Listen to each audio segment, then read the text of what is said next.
এটি এমন একটি বোমা যা মাটির 100 ফুট নিচে ঢুকে বিস্ফোরণের আগেই উড়িয়ে দিতে পারে একটা সুপার সুরক্ষিত বাংকার। এর নাম বাংকার বাস্টার বোমা।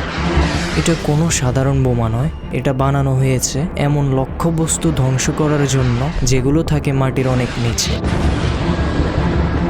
যেমন পারমাণবিক গবেষণাগার, গোপন মিলিটারি ঘাঁটি, বাংকারে লুকিয়ে থাকা হাই ভ্যালু টার্গেট। আজকের পৃথিবীতে আধুনিক মিসাইলগুলো অত্যন্ত নিখুঁতভাবে যে কোনো কিছু ধ্বংস করে দিতে পারলেও এগুলোর রয়েছে একটি বিশেষ দুর্বলতা। এই মিসাইলগুলোর বেশিরভাগই মাটির নিচে তৈরি করা দুর্ভেদ্য বাংকার ভেদ করতে সক্ষম নয়।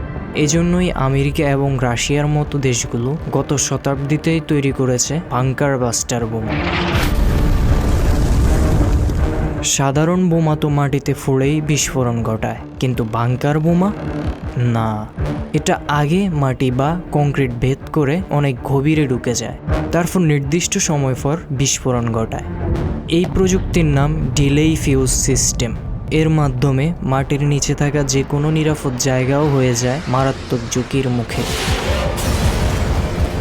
সবচেয়ে শক্তিশালী বাংকার বোমার নাম GBU-57, যেটি বিশ্বের বৃহত্তম নন পারমাণবিক বোমা। 20 ফুটেরও বেশি লম্বা এই বোমার ওজন প্রায় 30,000 পাউন্ড।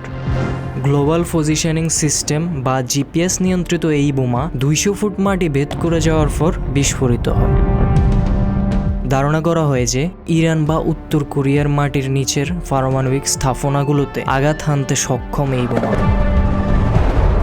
এই বোমা বহনে ব্যবহার হয় B-2 স্টেলথ বোম্বার। এটা এতটাই শক্তিশালী যে মাটির নিচে থাকা পারমাণবিক হেডকোয়ার্টার পর্যন্ত এক নিমিষেই ধ্বংস হয়ে যায়। আরেকটি গুরুত্বপূর্ণ বাংকার বোমা হলো GBU-28। এটি ফাইবার জেট থেকে ছোড়া হয়, প্রায় 30 মিটার কংক্রিট ভেদ করতে পারে। 1991 সালে গালফ যুদ্ধে প্রথম ব্যবহার করা হয়েছিল ইরাকে। এই অস্ত্র দিয়েই আমেরিকা প্রথমবার আঘাত হানে ইরাকের প্রেসিডেন্ট সাদ্দাম হোসেনের গোপন বাংকারে। সেই থেকেই শুরু বাংকার বোমার ভয়ঙ্কর ইতিহাস।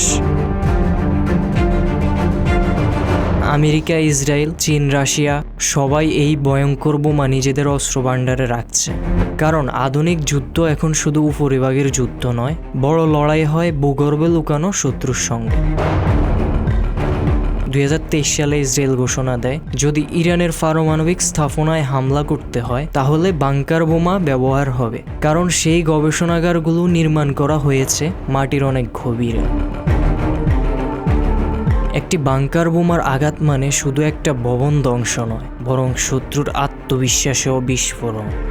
এটা এমন এক অস্ত্র যা লুকিয়ে থাকা শত্রুকেও জানিয়ে দেয়, তোমার যতই সুরক্ষা থাক, তুমি আর নিরাপদ নও।